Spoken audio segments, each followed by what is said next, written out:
Welcome back, Nick Lenz's Comic Corner, Classics / Non-Classics.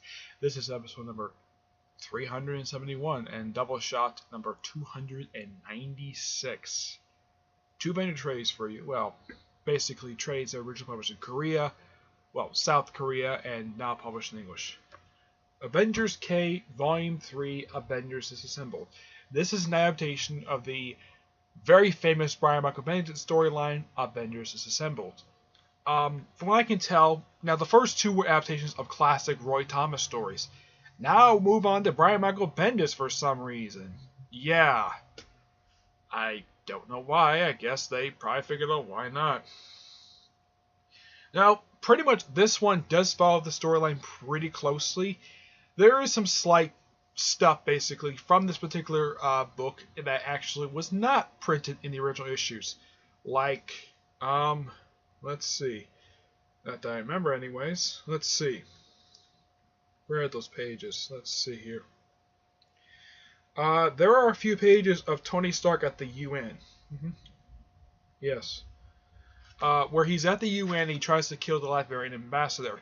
That actually is from the Iron Man tie-in, not in the original story. And plus, also, I should point out, though, that in the original story, how should I put this? Most of the characters who appear in this story are in fact from that original story. Yes. But there's one slight difference.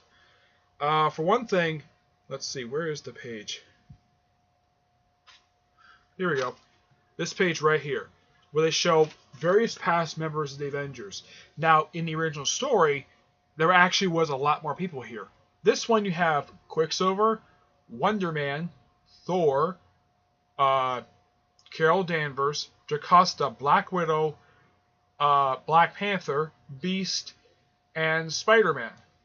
Now, there is some slight things wrong with this one. Now, in the original story, also, Hawkeye is wearing the outfit he currently wears in the comics right now. He started wearing it back in 2011. Also, in the original storyline, Thor, I don't remember him actually appearing in the main story.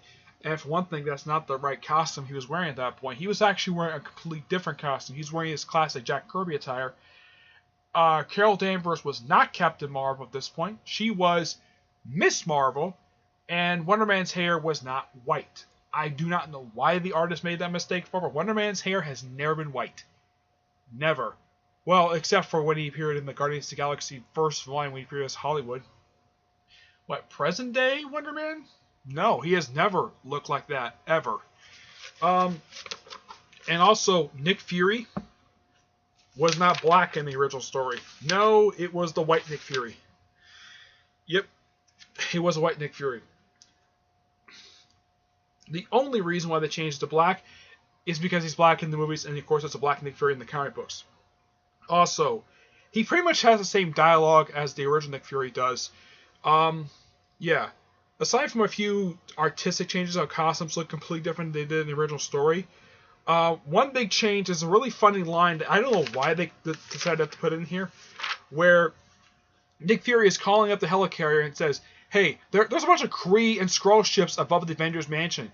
And they're saying, there's nothing there. Not in the original story, he said, look out the window. And they're like, oh.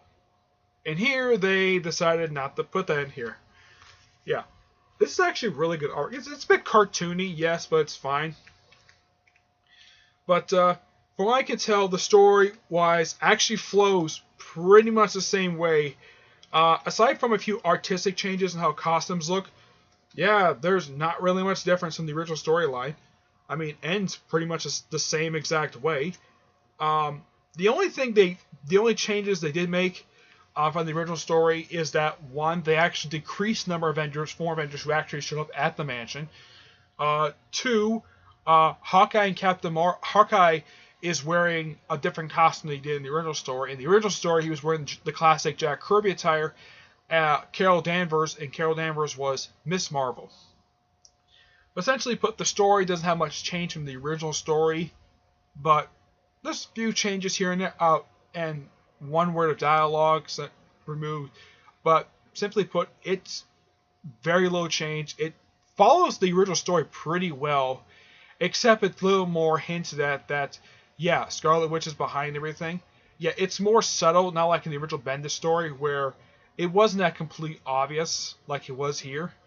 But yeah, for an adaptation of a storyline that still gets mixed reception to this very day, it actually is told really well. And I get this book a 9 out of 10. Yeah, that actually, the original storyline actually helps set up Bendis' run for the Avenger books for the next 8 years. Yep. Next is Volume 4, Secret Invasion. Now, this one, from what I can tell, does pretty much the same thing. Follows the original storyline pretty well, except there's some really big differences from this one. One thing, Clint Barton was not Hawkeye in the original story. He was Ronin. And there's no Echo. Yeah, for some reason, she's absent from this story. Steve Rogers at this point was actually dead. Yeah, he got killed off in the original Civil War event. As a matter of fact, there's references to Civil War in here. And Wolverine himself does show up in this particular story. That is true. Also, they did make a couple other changes, aside from the whole thing of who showed up at the end. Let's see here. Most of the characters have been replaced by Skrulls. Yeah, they did come back. But as far as I can tell, also they did have a scene in here where a supposed Sue Storm sent the top half of the Baxter to the negative zone. That did not happen in the original main story. Not that I remember. No, that actually happened in the Fantastic Four Secret Invasion miniseries.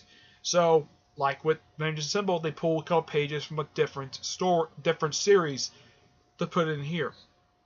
Now, as for the story itself, aside from a few major changes, it flows really well. The only really big change is the ending.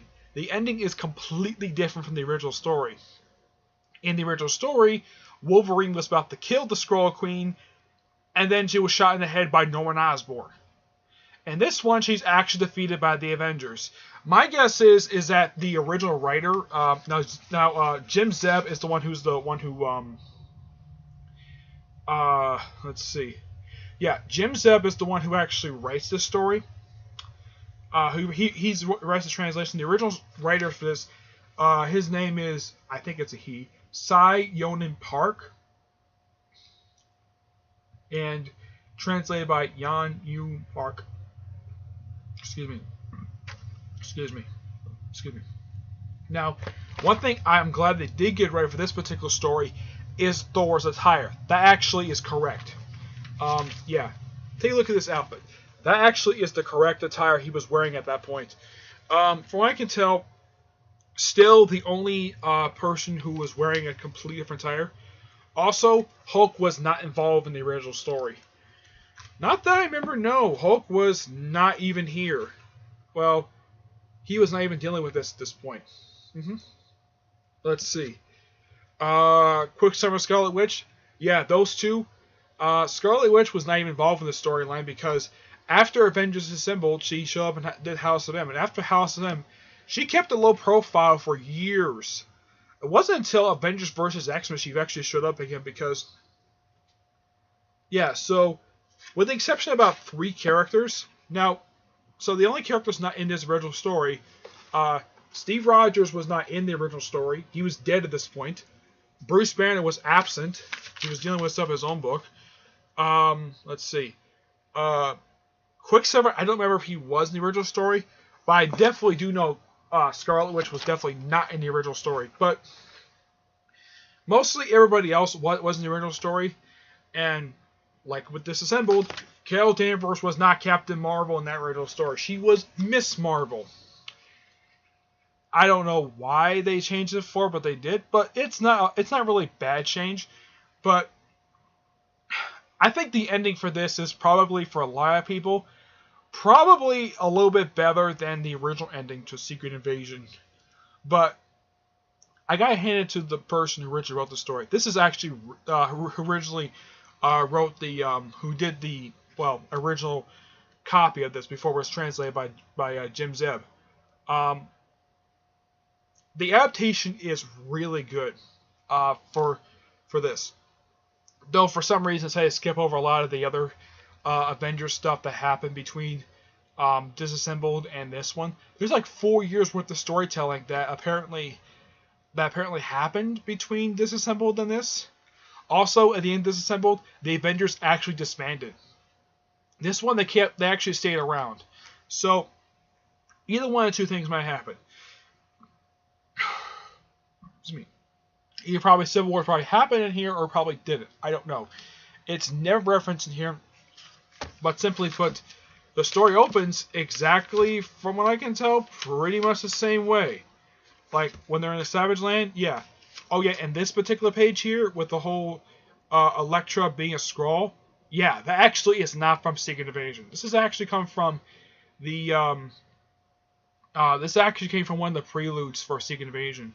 Yeah, here's the Elektra Skrull. Yeah, this actually is not from the original story. This is actually from, I'm trying to remember. I think this is from the New Avengers Illuminati story. I think it was, no, it wasn't the first one. It was the, it was a one-shot they did prior to Secret Invasion breaking out, one of the Prelude stuff. Yeah, I think it was Secret Invasion Prelude. That is where that particular page comes from. But they probably threw it in here like, okay, it looks good to throw it in here because, well, like there was a Skrull, just like in the original story. That's what pretty much helps set this whole thing off. But it's like they cut bits and pieces out of here, so they had, it's like the writer had condensed an 8-issue storyline into like, I'm not sure how many pages this was. Oh, there's one other really big difference with this one. Aside from Scarlet Witch, there was one other person who was not appearing in the story. And that was the Vision. Though they did have the second Vision show up, but the original Vision never appeared in the story. Because he was destroyed during Avengers Assembled. He wasn't rebuilt until after Fear itself. So, yeah, I'm not sure why they threw that in there for. I guess that the writer is a big Vision fan, so they threw him in like almost every story, despite the fact in this original story, Vision, Scarlet Witch were absent from the story. Yeah, but told really well. I'm gonna give this a 9 out of 10. I really wish I could review the original storylines for that one, for Disassembled and Secret Invasion. I had to get my hands in the trades for those two. Okay? But that's it for this episode. Stay tuned for the next episode, which is episode 392.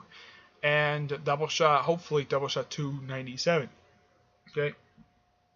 Excuse me. But until then, I will see you there. Bye.